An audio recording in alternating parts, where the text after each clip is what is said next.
So today we're going to start something a little bit new, and we're going to start working with graphics a little bit, so it should be kind of more interesting for you. The first thing that we're going to do is we're going to go over to our class website, and what I want you to do is go to the resources page, and there what you're going to do is click on this myworld.java. So we're going to download myworld.java, and then for you guys it'll ask like, do you want to save or open? Click save. All right, and then we're going to go back over to Eclipse. Make sure that Eclipse has you have basically this view where your simple input output project is open. You can see the source folder, you can see the default package. Okay, and then we're going to go to where you can view your files, and if you guys have on yours as well a downloads link, so if you go to your downloads you should be able to find myworld.java, and we're going to drag myworld.java into the default package here. So mine just kind of did something goofy there, but we want to add that in and then copy the file. So we're going to click OK, and you'll know that you're done when you get myworld.java showing up in the project and inside the default package.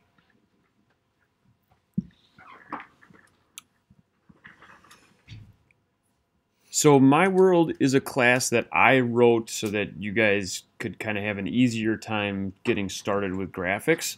You can open it. There's a lot of stuff in there that you don't know yet, okay? So it's kind of a big class, but you don't want to change anything in MyWorld, okay? We just want to use it when we're doing our own thing here. So the next thing that we're going to do now is we're going to make a new class. And you should already have the source folder, simple input output /src. You're going to use your own name here. So I'm going to put was and then world. So this is going to be your world, okay? We're doing something a little bit different in this class than we've done before. Instead of having object here, we're going to delete that and we're going to put MyWorld instead. So that's the class that we just downloaded. So capital M, capital W, MyWorld. And then we're going to go and click that we want a main method. And if this isn't already checked for you, that you want inherited abstract methods, make sure you check that as well. Okay, so kind of four things. Simple input output /src. Name of the class is your name world. Okay, so Dwayne world or Isaiah world. Okay, my world here, and then public static void main and inherited abstract methods. Okay, so let's go ahead and finish that. And now we get a class that looks something like this. All right, we're used to filling code into the main method. All right, and so what we want to do with the main method this time is we're just going to make a new, in my case, was world. So we're going to make a new world here, and the way that we do that is we go new. We type in the name of this class, okay? So for you, it might be, Anita World or whatever, all right? And then a set of parentheses, left and right, and then a semicolon, okay? So that should be in your main method. If you do that correctly, you should be able to run this, and when you run it, you should get something that looks something like this. Okay, so this is basically the basis of a MyWorld program. It's just a simple frame, and we're going to be able to draw graphics on that frame. All right.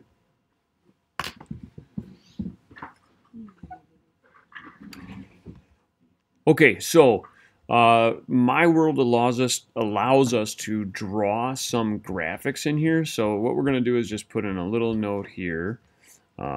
G refers to the graphics on the frame, which is kind of like the world, if you want to think about it that way. Okay. And graphics allows us some methods, kind of like scanner allowed us some methods, like next int, next line, stuff like that. but these methods are good for drawing. So let's go ahead and start drawing some stuff. We're going to go g.fillRect, and if you kind of pay attention, it's going to start auto-filling some stuff for us. So if we hit return, it does a couple things. First of all, it tells us that we need X, Y, width, and height. But the other thing that's nice is if I fill in some values here, so if I fill in 50 for X, okay, pay attention to what I'm doing here, okay? I'm going to hit tab, and when I hit tab, it brings me over to Y. So I don't have to like select it with my mouse or do anything like that. And then I can put in whatever I want for Y. So I'm going to say 100 for Y, tab, so now I'm going to fill in the width, that's going to be 200, and then tab again, and my height is going to be 150, okay? So you got to start using your tab key so that you can kind of jump from one input to another, okay? We call those parameters. And I'm going to just put in a little note here for us to say this is X, this is Y, this is the width, and the next one is the height. So those are the 4 things that we need in order to make a rectangle. And then I'm going to go ahead and run this again. Okay? And when I run it, now I have this black rectangle. Okay? So let's kind of understand how this works. This 50 right here is my X value, and the X values start on the left at 0. So that 50 is saying go 50 pixels to the right of the left, right? So 50 pixels in. The 100 is the Y value. The Y values start at 0 at the top. Okay, so it's a little bit different from algebra where you'd think that 0 would be at the base. 0 is at the top. So I'm going 100 from the top down. So that corner right there of that rectangle is at the point 50, 100. Okay? And now we have 200, which is the width. So that's telling me that this is 200 pixels wide and 150 for height. So 150 height. Okay? And so now we're filling in that rectangle. All right? If I want that rectangle to be a different color, then I have to set the color that I want it to be before I fill the rect. So I'm going to go before that and go g.setColor, and then I can fill in any color that shows up in that little list. So I'm going to go ahead and use blue. That has to be in all caps. Okay? And if I run it again, I get the same rectangle, the same location and size, but now it's just blue. All right? Next thing we're going to do is go down here. We're going to change the color again, so set color. All right? And you guys can see that right here, there's a list of different colors that we can use. This one I'm going to make yellow. I'm just going to select it that way. So I have g.setColor yellow. And this time I'm going to do g.filloval. Okay? And if I hit enter again, it tells me I can put stuff in. So I'm going to use the same values I used before. So 50, tab. Now I'm entering Y. 100, tab. 200, tab. 150, tab. And now I'm going to run it again so you guys can see what a fill oval does. Okay. So the thing that I want you to notice here is that when we put in fill oval, okay, I give it the same coordinates, X and Y, so 50 and 100. So what happens when we do an oval is it starts at a position like this. It makes an imaginary rectangle that's, in this case, 200 by 150. So there's like an imaginary rectangle here. And then it fills the oval so that it touches the edges of that imaginary rectangle. Okay, so that's how that goes. All right, so we can fill rectangles, we can fill ovals, we can also do what's called drawing rectangles and ovals. So let's go ahead and change the color again. We're going to go g.setColor, and this time I'm going to do indigo. All right, and I'm going to go g.drawRect, hit enter, and I got to put in the same types of values, X, Y, width, and height. So on this one I'm going to do 300, tab, 200, tab, 50, tab, 100. Okay, So that's going to draw a rectangle. You're going to see the difference between drawing a rectangle and filling a rectangle here. Okay, so when we draw a rectangle, we're just drawing the outline. When we fill a rectangle, we're drawing it and then filling it in with that same color. Okay, indigo is like a dark purple. Okay.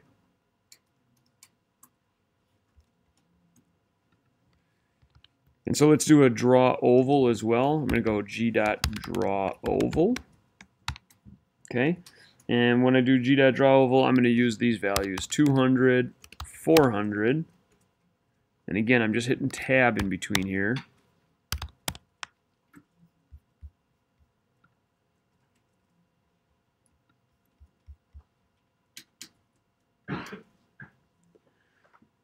So there's a couple things that I want you to notice here. First of all, you know the difference between fill and draw, but also the other thing I want you to notice here is that we just had to set the color to indigo once, and then if I want multiple things to be the same color, I just set the color once and then draw those multiple things. Okay, so this rectangle and this oval are both indigo. All right. There's a couple other things that we can draw. So one of the things we can draw is a line. All right. So when we draw a line, it doesn't make sense if you draw a line to try to draw like the starting position and the width and height, because lines don't have width and height. So what lines have instead are endpoints. So what we're going to put in is x1, y1, the coordinates of the first point, x2, y2, the coordinates of the other endpoint. Okay, and I'm just going to put in some values here. So 25, 25, 450, 450. Okay, and if I want that to be a different color, then what do I have to do? Do g.setColor before I draw the line. So I'm going to go g.setColor here, and I'm going to make this one black. Okay, so there's that black line. And one more thing that we can kind of point out here is that the things that we draw are kind of showing up in order. So we had a blue rectangle, then a yellow oval. The yellow oval looks like it's on top of the blue rectangle because it's drawn after it. Okay, the black line is on top of everything else because it's drawn at the end. Okay, so just to kind of put in some notes here. Okay, this is x1, this is y1, this is x2, this is y2. All right. The next thing that we can do, let's go ahead and change the color again. We're going to go with g.setColor, and this time I'm going to use red. All right, and then we're going to go g.drawString. And when we draw a string, we put in the string that we want to draw. So that's going to go inside of quotes for now. All right, we're going to say hello world. Then I'm going to tab until X is highlighted. And let's just go ahead and put in something for that string. Let's put in 50 and 50. Okay. And if I run that, you can see that I can add, you know, some text to my drawing as well. So strings are a little different from shapes, okay? When I fill a shape or draw a shape, this 50, 100, or the position of it, defines the left top of the shape, okay? When I do a string, the 50, 50 in this case is still the position, but it's the left bottom. So it's like where the bottom of the H is right here. All right? And just to kind of demonstrate that one more time, I'm going to go ahead and change this Y value so it's at 50, 100, like the fill rect is over here. So I'm going to change this to 100 and then draw this again, or run it again. And you can see that the hello world is on top of the rectangle, and that's because this position is the bottom left of the string. Okay? So just so you don't get frustrated, you know, with like where things are positioned, that's what's going on. All right, so let's maybe put a couple more notes in here. Let's go ahead and say that this is the text that we're going to draw, and then this is the X, which represents the left, and the Y, which represents the bottom of that text, okay? Whereas up here, when we do a shape like rect, okay, the X represents the left still, but the Y represents the top.